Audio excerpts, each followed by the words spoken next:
Hey, what's up? This is Gil with Stolen Babies, and we're about to rock the Best Buy Theater. See you out there.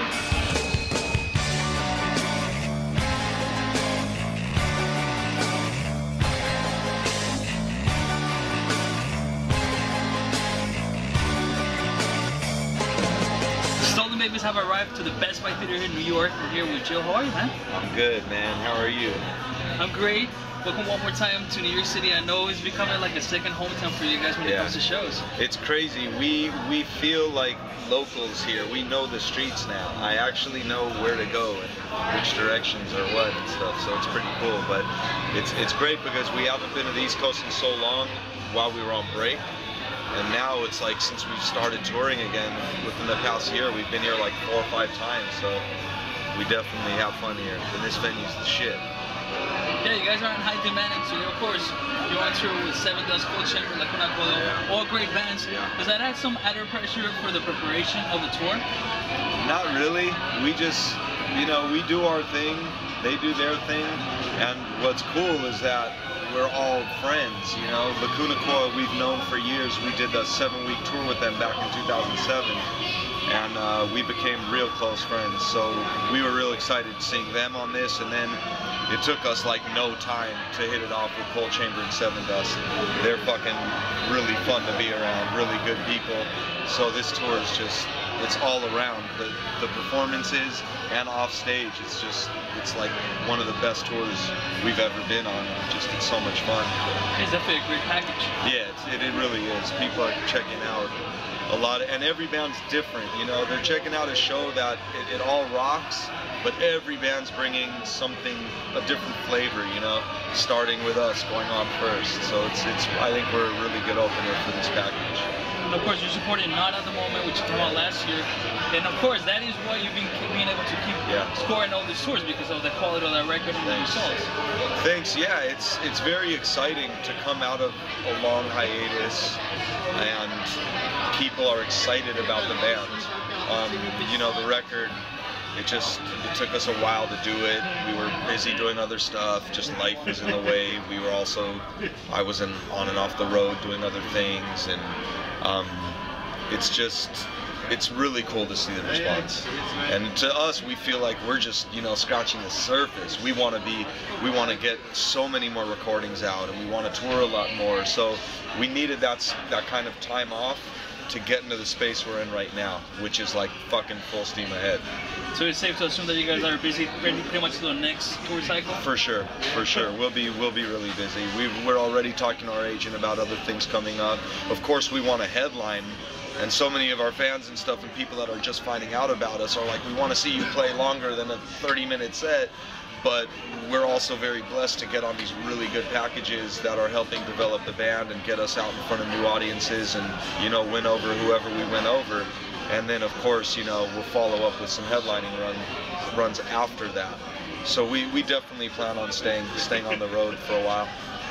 And as you said, while you guys were on break, you were pretty busy yourself in all sorts of projects. Let's talk about some of the things you were doing in between, you know, the break and now. Yeah, well, the start of our hiatus was in like 2000, at the end of that Hottest Chicks in Metal tour with LACUNA COIL, with Temptation, In This Moment, In The Gathering, a lot of fun. Stupid name, but fun tour. After that tour, I started playing drums for DILLINGER ESCAPE PLAN. I recorded their album Ironworks, did about 15 months on the road with them straight, and actually Stolen Babies did 2 months in Europe with Dillinger when I was drumming for Dillinger. So I did double duty for 50 shows. And we shared a tour bus. That was an amazing time we all had. Every time we see the guys, we talk about the Europe tour. It was just too fucking legendary. So that, then my brother Rani, who's the bass player of Stolen Babies, we both were in the early stages of PUSCIFER with Maynard from Tool. So we did a lot of those opening shows. We're on some of the records. I did the OTEP record.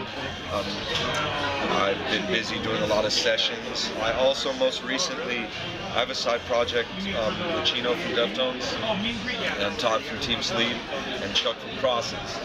So we kind of performed this instrumental little thing at this expo a couple weeks ago when we had a week week off from tour, and it was awesome. It was, you know, very raw, pretty much like barely rehearsed for it, and people that saw that performance saw a very early stage of what's going to be a very cool fucking band. So that's happening. I'm working on a track right now with Skrillex, which, you know, I can talk about more as it develops, but, you know, we're in the early stages of just a collaboration that I'm stoked on. And there's just, yeah, what other stuff? I stay busy, you know, but outside of the band, like, my main priority, my heart, my baby is Stolen Babies, you know. Me, Rani, and Dominique, we started this band together, and it's where we're at. What we do creatively, this is us, you know. So we all do stuff outside of the band, and but my main priority is, you know, Stolen Babies right now, and it's a blessing to be able to have so much work outside of the band, you know, to stay busy as a session player.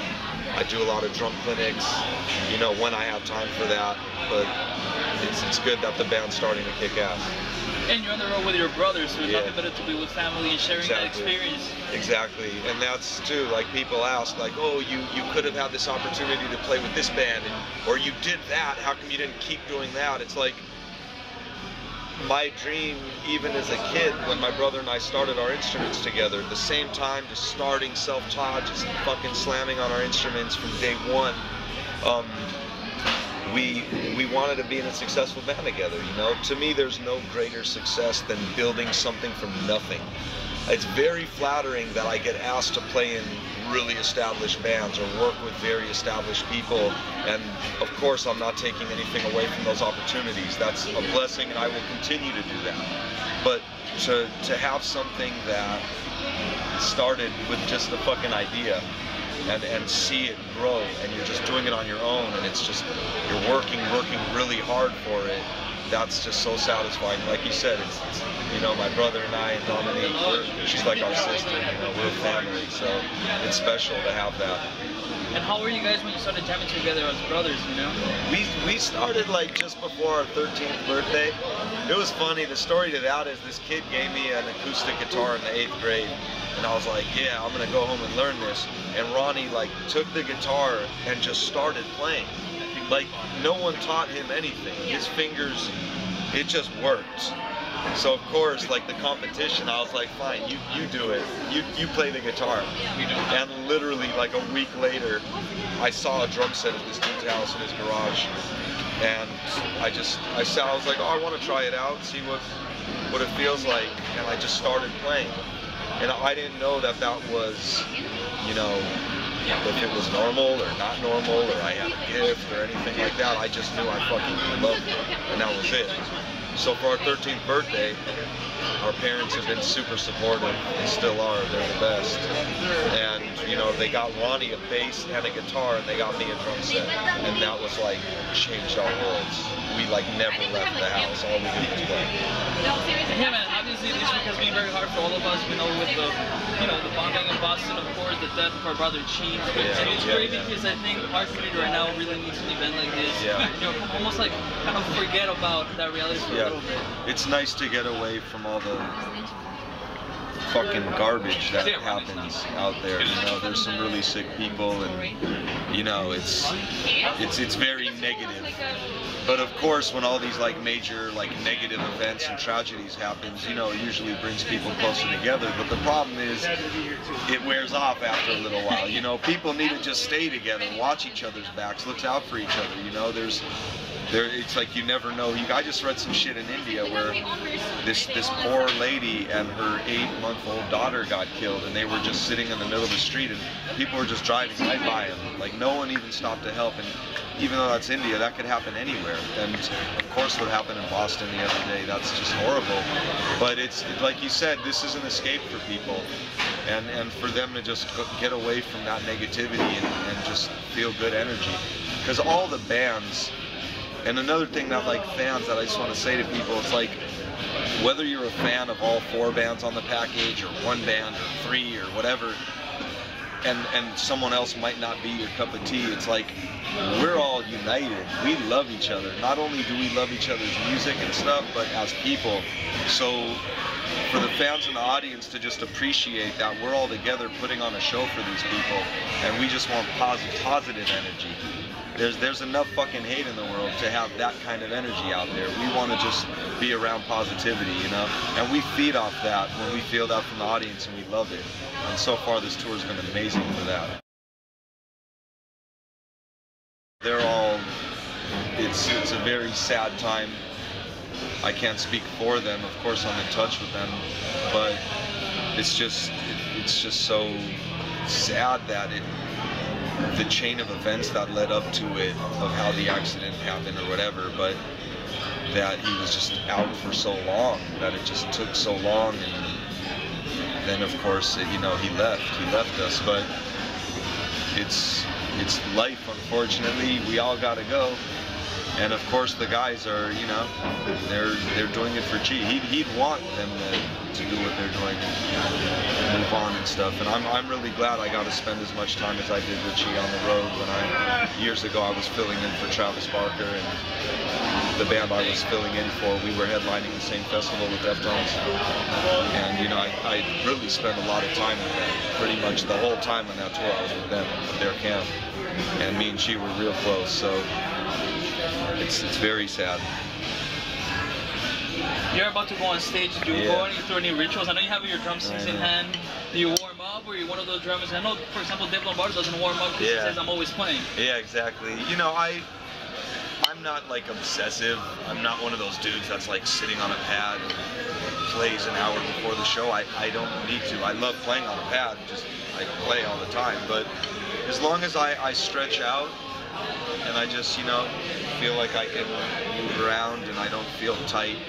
I like to breathe a lot, like to stay loose, stretch, and you know, I can even do some stretches with my sticks, and that's my warm-up.